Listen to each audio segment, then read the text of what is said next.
Yuna stood at the entrance of the Galactic Coalition Academy and stared at the massive building in front of her.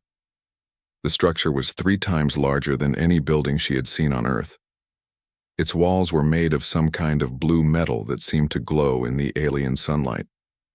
She took a deep breath and walked through the main doors. Inside, aliens of different species moved through the hallways.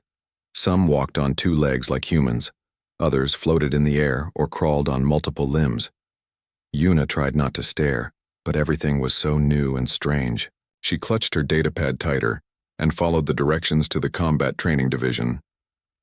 Dr. Yuna Choi was 28 years old and had spent her entire life studying alien biology. When Earth joined the Galactic Coalition 2 years ago, she had dreamed of this moment. Now she was here, the first human scientist assigned to work at the Academy. But as she walked through the cold hallways, she felt very small and very alone. A tall alien with gray skin and 4 arms stopped her. His voice was rough and unfriendly. "You are the human?" "Yes, sir." "Dr. Yuna Choi. I'm here for the exchange program." The alien looked at her with dark eyes that showed no warmth. "I am Commander Volthan. I did not ask for a human in my division. Your species is too new, too weak. But the Coalition ordered it, so you are here." Yuna felt her face grow hot, but she kept her voice steady. "I'm here to learn and help however I can." Commander Volthan made a sound that might have been a laugh. "Help? You will stay out of the way. Clean the equipment, file reports. Do not touch the trainees. Do not interfere with training. Is that clear?" "Yes, sir." He turned and walked away without another word. Yuna followed him through several corridors until they reached a large training facility. Through a glass wall, she could see what looked like an indoor arena with obstacle courses and training equipment. "This is where the Rockin' Cubs train," Volthan said. "They are the future warriors of their species. Strong, fast, and disciplined. Everything humans are not." Yuna bit her tongue and said nothing. She had read about the Rockin species during her journey to Valkyra. They were a warrior race, proud of their military traditions. They looked like large cats that walked on 2 legs, with silver fur and sharp claws. Volthan pointed to a small room off to the side. "That is your station. Equipment cleaning logs are there. Begin your work." For the next 2 weeks, Yuna did exactly what she was told. She cleaned weapons, organized supplies, and filed endless reports. Nobody spoke to her except to give orders. The other instructors ignored her or looked at her with clear dislike. She ate her meals alone in her small quarters and spent her evenings reading about Rockin culture. But every day, she watched the Cubs train. There were 8 of them in the group she saw most often. They were young, maybe equivalent to 12 or 13 in human years, but they were already fierce fighters. They practiced combat moves for hours without rest. When they made mistakes, the instructors would shout at them or worse. Yuna saw one instructor hit a small cub so hard that it fell to the ground. She wanted to say something to stop it, but she remembered Volthan's warning. She was not supposed to interfere. The cubs lived in small metal enclosures near the training arena. Yuna could see them through the glass when she worked late. They slept on hard floors with no blankets. They were fed once a day, and the portions looked too small for growing young ones. One evening, Yuna was cleaning equipment near the enclosures when she noticed one of the smallest cubs limping. Its right back leg dragged slightly as it walked. The cub's silver fur was matted and its amber eyes looked tired and sad. Yuna glanced around. All the instructors had gone home for the night. She was alone with the cubs. She walked closer to the enclosure. The cubs immediately moved to the back wall, their eyes watching her with suspicion. They had learned to fear anyone in uniform. "It's okay," Yuna said softly. "I'm not going to hurt you." The cubs didn't move. They just stared at her. Yuna reached into her bag and pulled out half of her dinner, a protein bar she had saved. She broke it into 8 small pieces and carefully placed them near the enclosure's feeding slot. Then she backed away and returned to her work. The next morning, the food was gone. Yuna began bringing extra food every evening. Sometimes it was fruit from the cafeteria. Sometimes it was protein bars or dried meat. She always broke it into 8 equal pieces and left it where the cubs could reach it. She never tried to touch them or get too close. She just left the food and walked away. After a week, the cubs stopped moving to the back wall when she approached. They still watched her carefully, but they no longer looked afraid. They looked curious. The smallest one with the hurt leg started coming closer when Yuna arrived. It would tilt its head and make a soft chirping sound.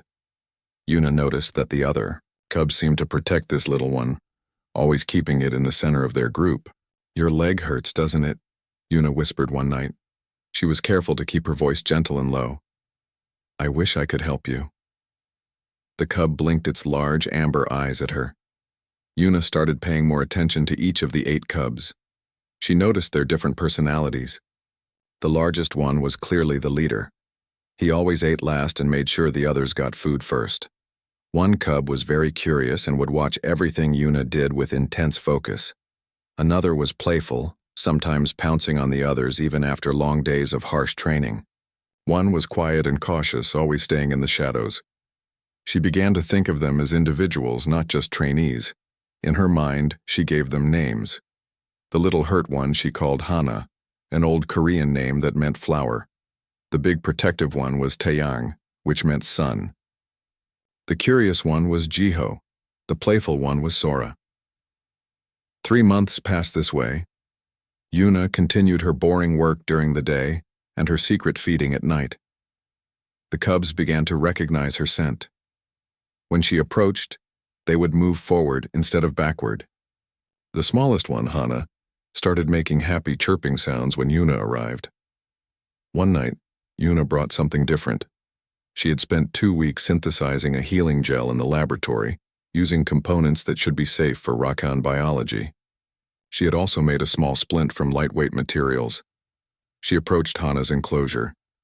The little cub came right up to the barrier, its tail swishing back and forth.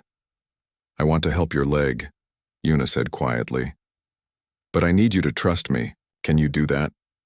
Hana tilted its head as if understanding. Yuna opened a small access panel that was used for medical checks. Her hands were shaking. If anyone caught her doing this, she would be sent home in disgrace. But she couldn't watch this young creature suffer anymore. She reached in slowly. Hana didn't pull away. Very carefully, Yuna examined the injured leg. It looked like an old break that had never healed properly. She applied the gel gently and secured the splint. The whole time, the other 7 cubs watched in complete silence. When she was done, Yuna pulled her hand back. Hana tested the leg carefully, then made a soft, happy sound. "You're welcome," Yuna whispered.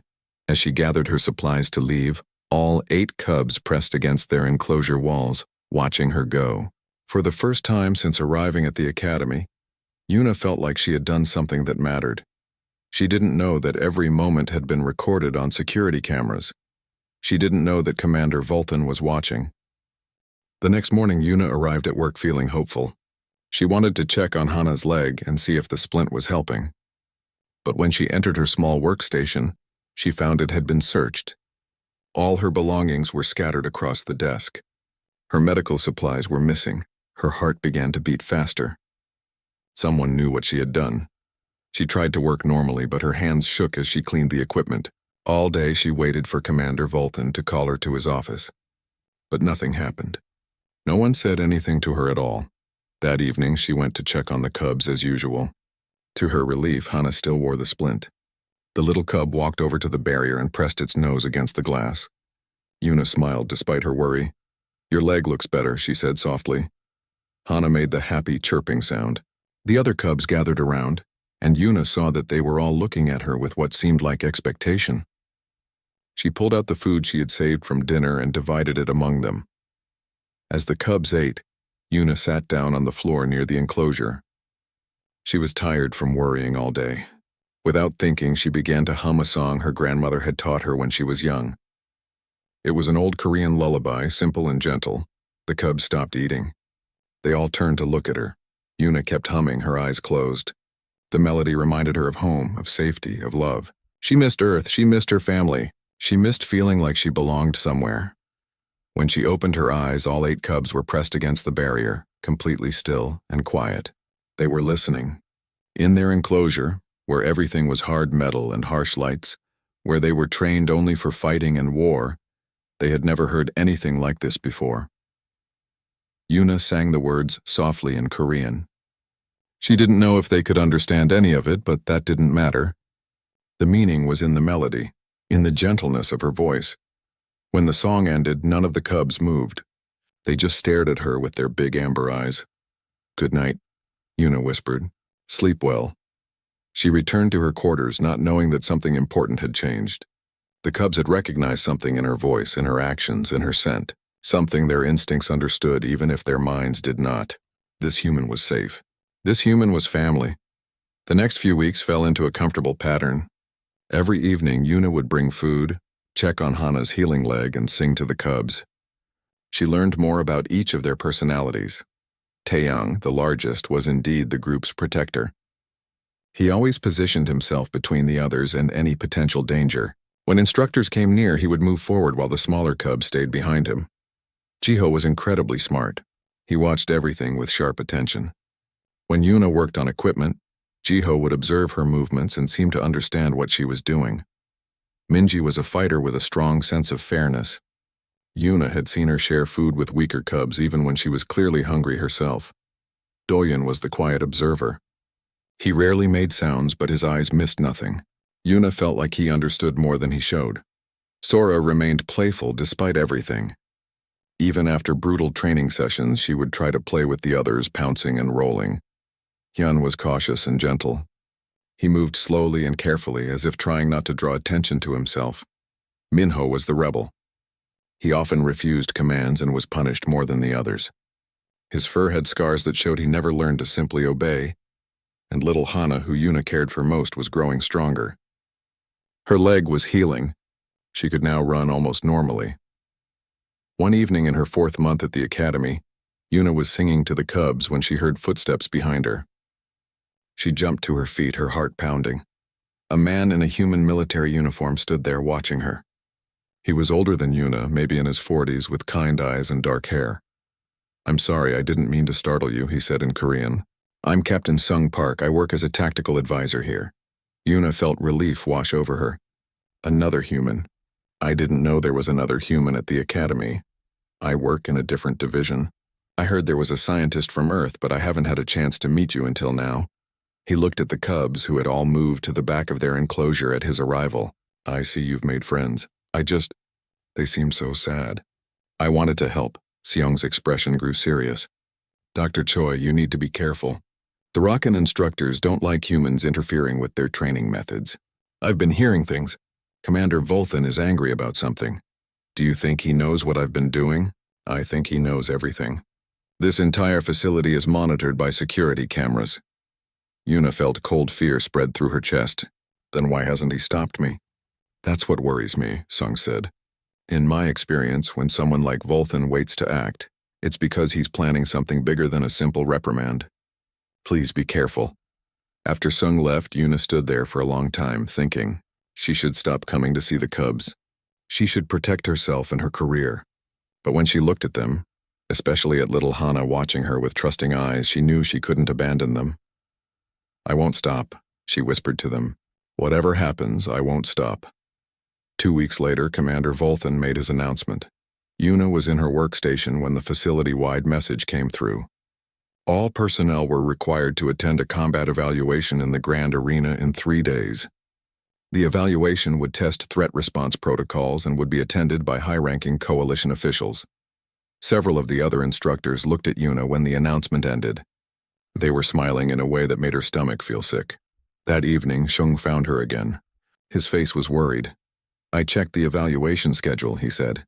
"Your name is on the participant list." "I'm not trained for combat evaluations.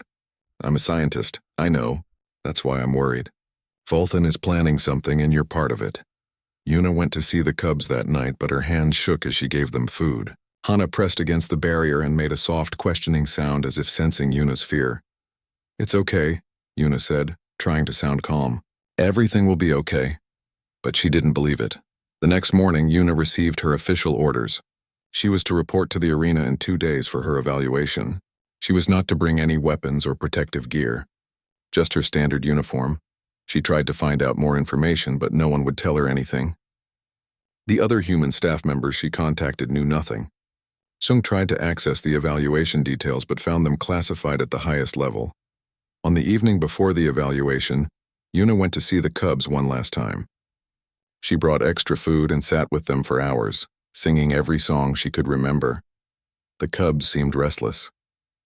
They paced in their enclosure and made worried sounds. Taeyang kept looking at Yuna and then at the doors as if sensing that danger was coming. "I don't know what's going to happen tomorrow," Yuna told them quietly, "but I want you to know that these months with you have been the best part of my time here. You made me feel less alone. I hope I helped you feel less alone too." Hana pressed her nose against the glass and Yuna placed her hand on the other side, as close to touching as the barrier would allow. "Be strong," Yuna whispered. "All of you be strong." She left before she could start crying. She didn't want the cubs to see her fear. In his office, Commander Volton watched the security footage and smiled.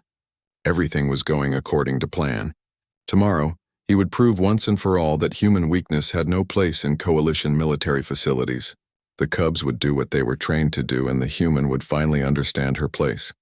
Or she wouldn't understand anything at all, because she would be dead. The Grand Arena was the largest structure in the academy. Yuna had never been inside it before. As she walked through the entrance tunnel, she could hear the sounds of hundreds of voices echoing off the walls. The coalition had sent officials from dozens of different species to watch this evaluation. Her mouth was dry. Her legs felt weak, but she kept walking. The tunnel opened into a massive circular arena. The floor was hard-packed dirt mixed with sand.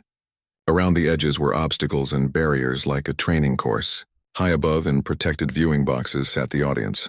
Yuna could see aliens of every type, all watching her with curious or hostile eyes. Commander Volton's voice boomed from speakers around the arena. "Dr. Yuna Choi, please proceed to the center." Yuna walked to the middle of the arena. She stood there alone, feeling very small. She wore only her standard uniform, thin fabric that would provide no protection at all. No weapons, no armor, nothing. "This evaluation will test threat response and assess the effectiveness of coalition training methods," Volton announced. "We will demonstrate why emotional interference weakens military discipline." Yuna's heart began to pound. She looked up at the viewing boxes and found Seung. He was leaning forward, his face tight with worry. Then she heard sounds that made her blood run cold. The sounds of claws scraping on metal. The sounds of young voices making distressed chirps and growls. 8 doors around the arena began to open. The cubs emerged into the light, blinking and confused. They looked around at the massive space, at the crowd of aliens watching them. They huddled together, clearly frightened. Yuna saw Hana limping slightly. She saw Taeyang moving protectively in front of the smaller ones. She saw all 8 of them, scared and unsure. "Trainees," Volton's voice echoed through the arena. "You have been fed by an enemy agent. She gave you poison disguised as kindness. She made you weak and soft. She is a threat to the coalition and to your future as warriors." Yuna watched as the cubs' heads turned toward her. Their amber eyes locked onto her position in the center of the arena. "You know your duty," Volton continued. "Eliminate the threat. Prove you are still worthy to be called Rockin' Warriors. Attack!" The crowd leaned forward in anticipation. Most of them expected this to be over in seconds. Rockin' cubs were strong and fast with sharp claws and powerful jaws. The human had no chance. The cubs began to move toward Yuna, spreading out to approach from different angles. This was a hunting formation, something they had been trained to do since they were very young. Yuna stood completely still. She could run. The arena was large and there were obstacles she could try to hide behind. But running would only delay the inevitable, and more than that, she didn't want the cubs to see her as prey. She didn't want their last memory of her to be of her running in fear. The cubs moved closer, 30 meters away, 20 meters, 10 meters. Yuna could see their eyes now. She could see the confusion in their faces. They had been given an order, but something was wrong. Something didn't match what they knew. "Attack!" Volton's voice commanded again. "That is an order." The cubs stopped moving. They were now just a few meters away from Yuna, close enough to strike. But they didn't attack. They just stood there looking at her. Yuna slowly knelt down on the ground. She made herself smaller, less threatening. She looked at each cub in turn and then she spoke. Her voice was soft and gentle, the same voice she used when she sang to them at night. "It's okay," she said in Korean. "I know you're scared. I'm scared too." She continued speaking softly, words they couldn't understand but in a tone they recognized. "I know they told you I'm dangerous. I know they said I hurt you, but you know the truth, don't you? You know I would never hurt you." Hana took a step forward. The little cub tilted her head, studying Yuna's face. "I fixed your leg because I couldn't stand to see you in pain," Yuna said, her eyes filling with tears. "I brought you food because you were hungry. I sang to you because everyone deserves to hear gentle sounds in the darkness." The crowd in the viewing boxes began to murmur. This wasn't going as expected. Why weren't the cubs attacking? "Attack now," Voltan shouted. "That is a direct command." Taeyang, the largest cub, made a decision. Instead of attacking Yuna, he moved to stand directly in front of her. He faced outward toward the arena walls, toward the viewing boxes where Voltan watched. One by one, the other cubs did the same. Jiho moved to Yuna's right side. Minji took the left.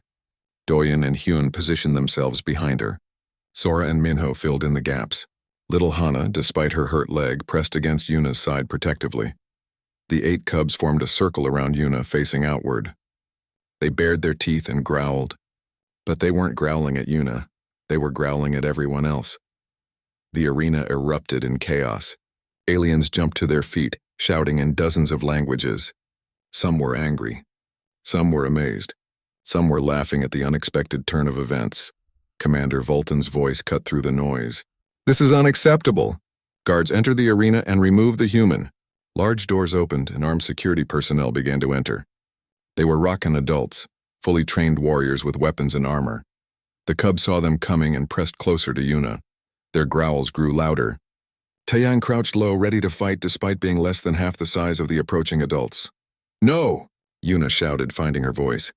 She tried to stand up, but the cubs wouldn't let her. They kept her surrounded, protected. "Stop, don't hurt them. They're just children." "Stand down, trainees," one of the guards commanded. "Move away from the human." The cubs didn't move. If anything, they pressed closer to Yuna. The guards raised their weapons, energy rifles that could stun or kill. They were preparing to fire. "Stop this immediately," a new voice rang out across the arena. It was strong and clear, speaking perfect coalition standard language. A human woman walked onto the arena floor. She wore formal diplomatic robes with the Earth Embassy symbol on her chest. She was older, maybe in her 50s, with gray-streaked hair and eyes that blazed with authority. "I am Ambassador Jiwoo Kang of Earth," she announced, "and I am invoking Coalition Charter Article 7. The guards paused, lowering their weapons slightly. Article 7 states that no sentient being shall be punished for refusing to commit an act against their fundamental nature, Jiwoo continued. These young ones were ordered to attack someone who has shown them only kindness. They refused that order not out of disobedience but out of recognition of truth. "The cubs are military property," Voltan's voice argued. "They must follow orders. They are living beings, not property," Jiwoo said firmly. "And this entire situation is now under formal investigation.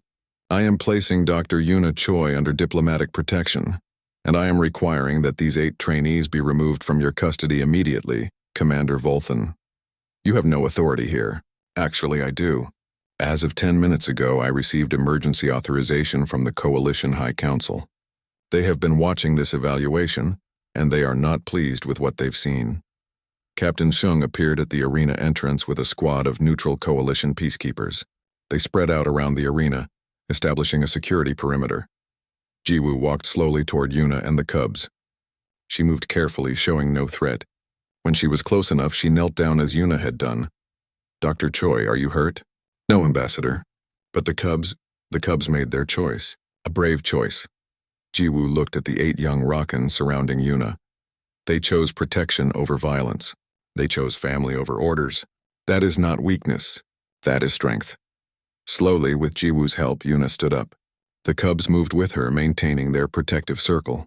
They walked together across the arena floor toward the exit, the cubs never leaving Yuna's side. As they passed, Yuna looked up at the viewing boxes. She saw Voltan's face twisted with rage. She saw other aliens watching with expressions ranging from shock to wonder, and she saw something she didn't expect. Some of the Rockan officials in the boxes were standing. They weren't cheering or protesting. They were just standing, staring at the 8 cubs who had refused to harm someone who had been kind to them. For the first time in centuries, the Rockan were being forced to question everything they believed about strength, discipline, and what it meant to be a warrior. The arena doors closed behind Yuna, the cubs, and Ambassador Jiwoo. But the impact of what had happened would echo through the coalition for years to come. The medical facility was quiet and clean, very different from the harsh training areas. Yuna sat on a bench while a medical technician checked her vital signs. The 8 cubs refused to leave her side, even though the medical staff tried several times to separate them. "It's okay," Yuna told the nervous technician. "They won't hurt anyone. They're just scared." Ambassador Jiwoo stood nearby, speaking rapidly into a communication device. Captain Shung guarded the door, his hand resting on his weapon. Outside, Yuna could hear raised voices and the sounds of heavy boots marching through corridors. "The Coalition High Council has ordered a full investigation," Jiwoo announced, ending her call. "Inspector teams are already reviewing security footage from the past 6 months. What about the cubs?" Yuna asked. "What will happen to them?" "That depends on what the investigation finds. But I promise you, Dr. Choi, they will not be punished for what happened today." Yuna felt tears running down her face. She had been holding herself together through fear and adrenaline, but now that the danger was past, everything crashed down on her. Hana made a soft, worried sound and pressed closer to Yuna's leg. Over the next 3 days, the investigation moved quickly. Teams of coalition officials reviewed hundreds of hours of security recordings. They interviewed instructors, staff, and other trainees. And what they found shocked everyone. The Rockan combat training program had been using methods that violated coalition ethical standards for decades. The cubs were starved, beaten, and psychologically tortured. They were isolated from any form of kindness or comfort. All of this was done in the name of creating perfect warriors. But it broke multiple coalition laws about the treatment of young sentient beings. Even more shocking was what the investigators discovered about Yuna's interactions with the cubs. "Dr. Choi, can you explain what happened here?" An investigator played a video clip on a screen. It showed Yuna treating Hana's leg, her movements gentle and careful. She was hurt. No one else was helping her. "I couldn't just watch her suffer." And here, another clip showed Yuna singing to the cubs late at night. They looked so sad. I thought music might help. The lead investigator, a tall alien with blue skin and kind eyes, made notes on his data pad. "Dr. Choi, did anyone instruct you to interact with the cubs?" "No, I was specifically told not to. I knew I was breaking rules, but they were so young and so miserable, I couldn't help myself." "Did you ever feel threatened by them?" "Never, not once." The investigator showed another video. This one showed Taeyang pushing food toward the smaller cubs, making sure they ate before he did. "We've analyzed hundreds of hours of footage. The cubs' behavior changed dramatically after they began interacting with you. They became more cooperative with each other, less aggressive. They showed signs of emotional bonding. They're children," Yuna said simply. "Of course they bonded when someone was kind to them." "That's just it, Dr. Choi. According to Rockan training doctrine, their young are not supposed to be capable of this kind of bonding, especially not with other species." A Rockan scientist was brought in to explain. Her name was Dr. Velna, and unlike Commander Volton, she seemed genuinely interested in understanding what had happened. Rockan biology includes specialized scent and pheromone receptors, Dr. Velna explained to the investigation committee. "We use these to identify threats and allies. Our young have even more sensitive receptors than adults." "What does this have to do with the cubs' behavior?" Ambassador Jiwoo asked. The cubs could sense Dr. Choi's intentions through her pheromones and body language. Humans and Rockan have similar enough biology that certain signals translate across species.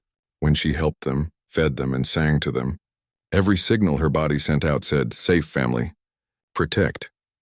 The cubs' instincts responded to that, but they've been trained since birth to follow orders without question.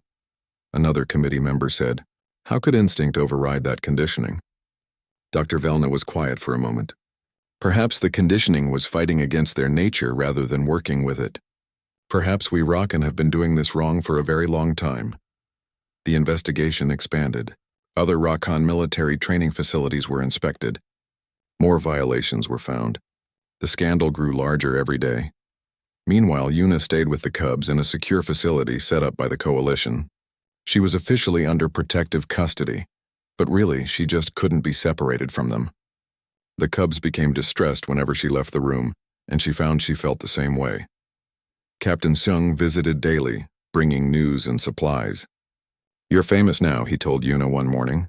"The video of what happened in the arena has spread across every Coalition world. People are calling you the human who speaks with her heart." "I didn't do anything special," Yuna protested. "I just tried to be kind." "That's exactly why it's special. Most species in the Coalition have forgotten how to do that." 1 week after the arena incident, Commander Volthan was brought before a military tribunal. Yuna was required to attend as a witness. The courtroom was large and formal. Aliens from dozens of species sat as judges. Volthan stood in the center, his forearms bound in restraints. The charges were read: abuse of authority, violation of Coalition ethical standards, endangering sentient beings, and attempting to cause harm to a visiting scholar under diplomatic protection. Volthan showed no remorse. "I was creating warriors," he said when asked to respond. Strong, disciplined fighters who would protect the Coalition. The human made them weak with her crying and singing and soft words. "The cubs refused to harm someone who had been kind to them," one of the judges said.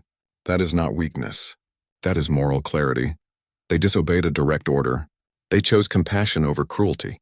Perhaps you should have been teaching them that all along." Volthan was sentenced to be stripped of his rank and position. He would spend years in rehabilitation custody, forced to study Coalition ethics and the proper treatment of young beings. Before he was taken away, Volthan looked directly at Yuna. For a moment, his angry expression shifted to something else, something that might have been understanding. "I trained them to survive," he said quietly. "The human taught them to live. Perhaps we Rakan have forgotten the difference."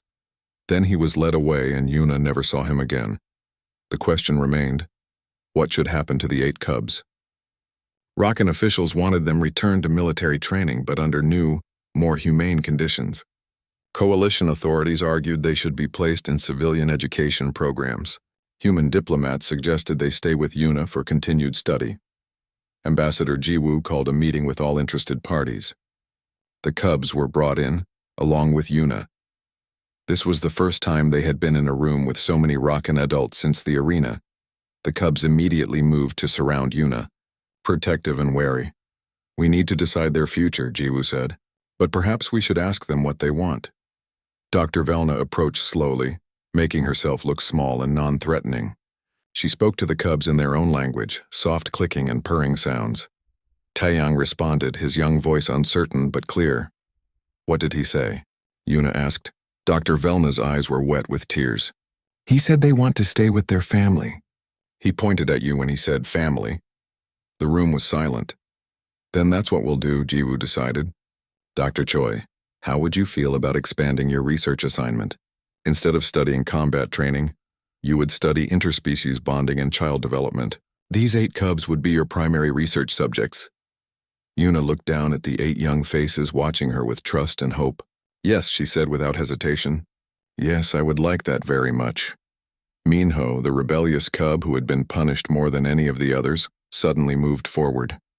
He was carrying something in his mouth, a small crystalline stone that glowed with inner light. He placed it carefully at Yuna's feet. Dr. Velna gasped. "That's a family stone. It's given only to those considered true family. Where did he get that?" "I don't know," Yuna said, picking up the stone. It was warm and seemed to pulse gently. "But I'll treasure it." She knelt down and opened her arms.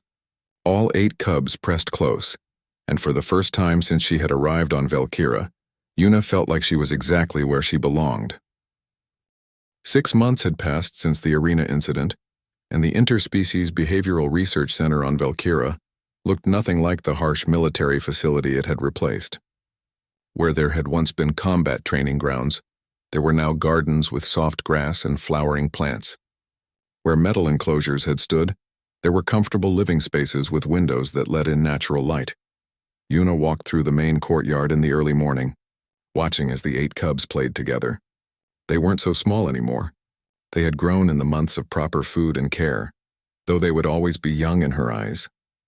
Hana ran past, her leg completely healed. She was chasing Sora, who had something shiny in her mouth. Their happy sounds echoed off the walls. Dr. Choi, a young assistant, approached with a datapad. The Coalition education representatives will arrive in an hour for their inspection. Thank you. Is everything ready? Yes, ma'am. The cubs are prepared to demonstrate their progress. Yuna smiled. They're not performing animals. They're just going to show how they've been learning and growing. There's a difference.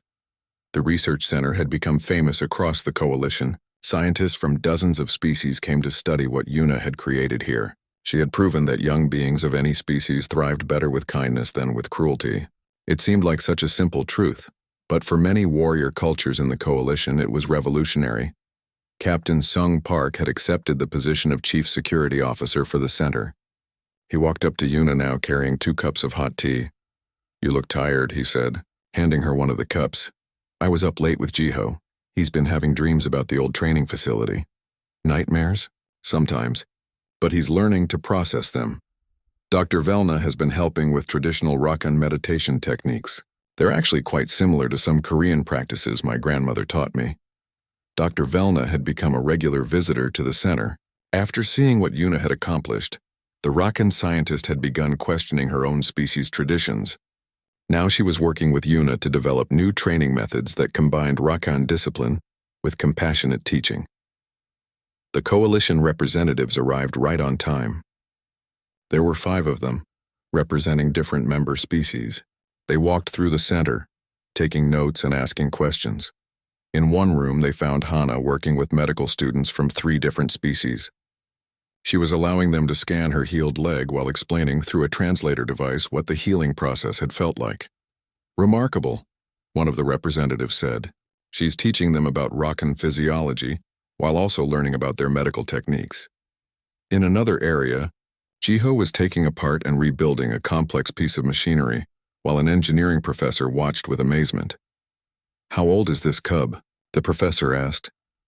About 4 years in Rakan age, Yuna replied. Maybe equivalent to 14 in human years. But he's always been talented with mechanical things.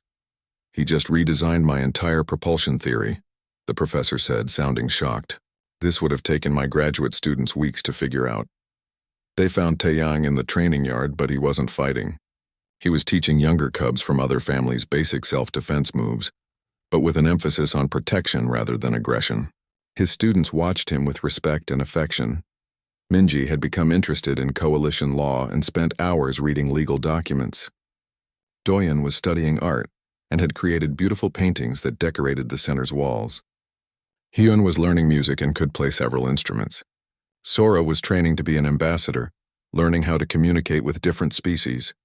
And Minho, the rebel, had discovered his gift for music. He was in the music room when the representatives found him, singing a complex harmony with his deep, rumbling voice. The song he sang was a Rakan war chant, but he had changed the words. Instead of singing about battle and victory, he sang about courage and protecting those who needed help. Where did he learn that? One representative asked. He learned the melody from his old instructors, Yuna explained. But he wrote new words himself. He said the old ones didn't match what he felt in his heart. The representatives spent the entire day at the center. When they were ready to leave, the lead representative approached Yuna. Dr. Choi, what you have accomplished here is extraordinary. The Coalition would like to fund expansion of this program. We want to establish similar centers on 10 other worlds. That's wonderful, Yuna said, feeling her heart swell with hope. But there's something important you need to understand. This isn't about forcing anyone to change. It's about offering a different path. Some species will want to maintain their traditional ways, and that's fine. We're just showing that there are other options. We understand, and we want you to lead this initiative. Yuna looked around at the center she had built, at the 8 cubs who were now more like her children than research subjects. I need to stay here with them, at least for a few more years. They still need stability. Of course, we can bring the other programs to you for guidance. You don't have to leave.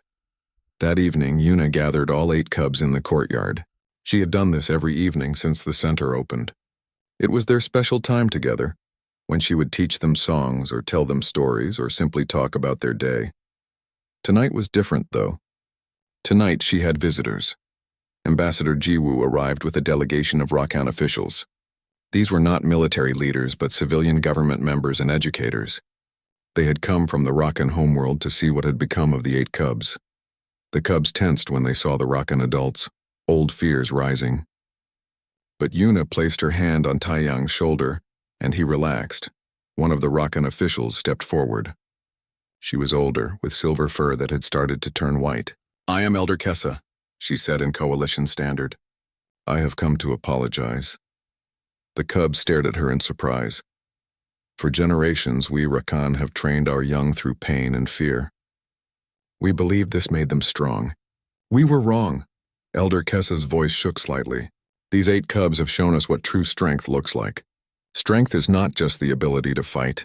It is the ability to choose kindness when violence would be easier. It is the ability to protect rather than destroy." She looked at Yuna. "You taught them this. A human from a species we once dismissed as weak and emotional. You have changed the future of the Rockin' people, Dr. Choi. I didn't do anything special," Yuna said quietly. "I just treated them the way all children deserve to be treated. That is exactly what makes it special. It should not be rare. It should be normal. And because of you, it will be." Elder Kessa explained that the Rockin' government had passed new laws. All military training facilities were being reformed. Cubs could no longer be separated from their families. Physical punishment was banned, and most importantly, a new option was being created. Young Rockin' who did not want to become warriors could choose different paths, like education, art, science, or diplomacy. Already, thousands of Rockin' families are choosing this new path for their cubs, Elder Kessa said. They want their children to have what these 8 have found: safety, kindness, and the freedom to become whoever they want to be. Yuna felt tears running down her face. The cubs pressed close to her, sensing her emotion. "There is one more thing," Elder Kessa said. "We would like to honor you with Rockin' citizenship. It is rarely given to non-Rockin, but you have earned it. You are family to these 8, and through them, family to all of us." The ceremony was simple but meaningful. Elder Kessa placed a family stone around Yuna's neck, similar to the one Minho had given her months ago. It hung next to the first stone, both of them glowing softly. After the officials left, Yuna sat in the courtyard with her 8 cubs. They were quiet, processing everything that had happened. "What are you thinking about?" Yuna asked Taiyang. The large cub was quiet for a moment. His coalition standard had improved greatly over the months. "I am thinking about the future, about cubs who will grow up differently than we did." "Are you sad about what you went through?" "Sometimes, but also grateful. Without the pain, we would not have recognized your kindness. We would not have known how special it was." Little Hana climbed into Yuna's lap. She had gotten too big for this, really. But Yuna didn't mind. "Will you always be with us?" Hana asked in her chirping voice. "Always," Yuna promised. "You're my family. Even when we're big and grown?" "Even then. Family doesn't stop being family just because you get older." Minho started humming softly, one of the Korean lullabies Yuna had taught them. The others joined in, their voices creating a strange but beautiful harmony. Yuna added her own voice, and the sound drifted across the courtyard and out into the evening air. In different parts of the coalition, on dozens of different worlds, people were making changes. Warrior cultures were reconsidering their traditions. Parents were holding their young ones a little closer. Teachers were trying gentler methods. It was slow, but it was happening, all because one human woman had refused to look away from suffering. All because she had chosen kindness in a place where cruelty was expected. All because she had seen 8 young beings not as weapons to be forged, but as children who needed love. The song ended, and the cubs settled down around Yuna.